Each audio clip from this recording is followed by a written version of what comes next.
Conclusion na po tayo nung dragon fruit review po natin, no? So, tinry ko po siya in half. Tapos, tinry ko po rin po siya one whole. And ito po yung naging resulta po niya, no? Doon po sa half, steady lang po siya. Nag-start po yung blood sugar at 116. First hour, 116 din po. And then eventually on the second hour, bumaba na po siya ng 110. Tapos tinry ko po siya ng isang buo, no? To see kung meron po bang difference. So ito po yung naging resulta niya. So nag-start po tayo at 126.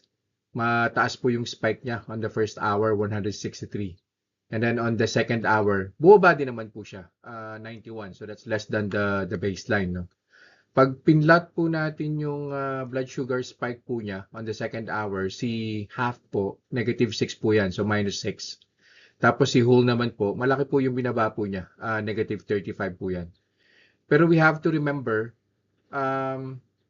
kung minomonitor po natin yung blood sugar spike, we need to take note of the insulin spike as well. Kasi every time natataas po yung blood sugar po natin, si insulin, magpuproduce din po ng marami yan to counter the blood sugar.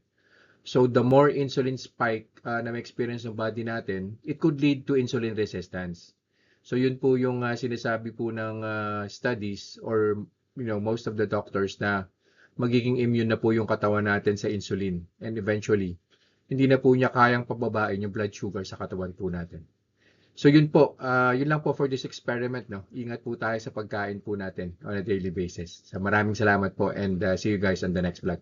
Bye-bye.